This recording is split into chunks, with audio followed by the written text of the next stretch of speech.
Hi, my name is Angela Guy. My speech today will be about how to select a good wine. Have you ever been stuck in the aisles of a supermarket trying to choose a decent bottle of wine?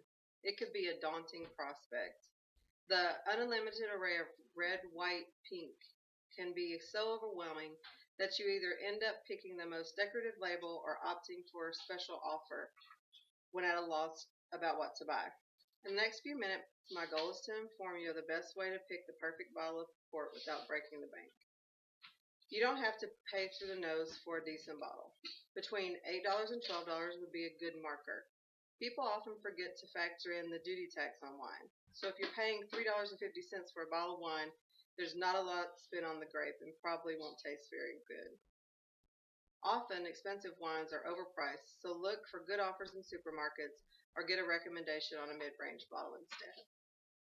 People wrongly believe a screw top is a sign of a cheap wine and a cork is a sign of a premium vintage. That's not the case. Buying wine with a screw top is practical, especially if on a picnic. It also removes the risk of wine being corked. This is when bacteria infiltrates the cork and gets into the wine, spoiling it. It's often thought that this means when a cork gets into the wine. When pairing wines with food, you don't need to drill down to the level of fine nuances to make an informed choice. All you need are a few simple pairing rules. The first tip is for many of you ladies. I know we love chocolate, right? Chocolate pairs nicely with a dry Cabernet. The most important thing to remember is to pair light wines with lighter foods such as fish, chicken, and creamy sauces, and match full-bodied wines with bolder foods such as beef, game, and tomato-based pasta as well. I know when I say full-bodied wine, that may not mean anything to most of you. It depends on the amount of alcohol that's in the wine to determine if a wine is full-bodied or light. The alcohol percentage should always be written on the wine's label. Wines under 12.5% alcohol are said to be light-bodied. These are generally white wines we think of as crisp and refreshing. Good examples of these wines are Riesling and Moscato.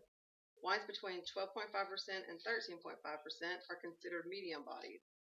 Good examples of these wines are Rose, French, or Burgundy. Finally, any wine over 13.5% alcohol is considered full-bodied. Some wines that are normally over this alcohol level and considered full-bodied are Zinfandel, Cabernet, or Merlot.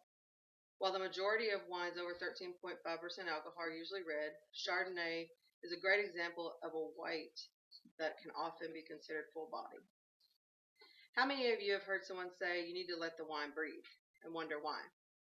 The reason is the oxygen does the same thing for wine that it does for you during a quick run. It helps loosen it up, which results in a more intense flavor. Red wines benefit the most from breathing. Merlot in particular can taste harsh right from the bottle. Pour a glass and let it sit for a few minutes before you take a sip. You'll notice more flavor.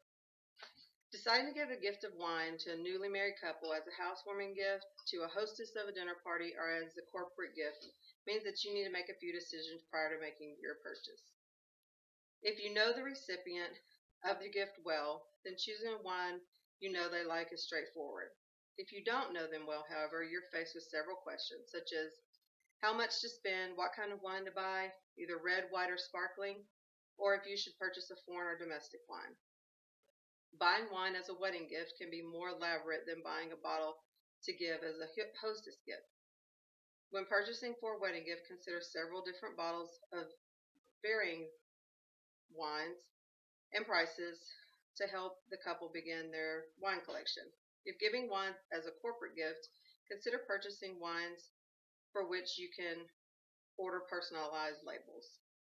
If arriving for a dinner party, don't show up with the most expensive or exotic wine you can find. A moderately priced wine will do just fine. Wines can cost as few as several dollars or as many as several thousand.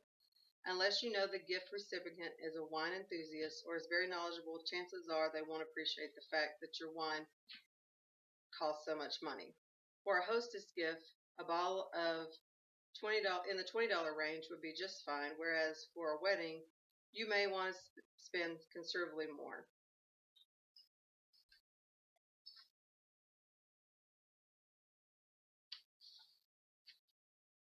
I hope you now have a better understanding of how to purchase wine and enjoy at home or with friends or just purchase as a gift.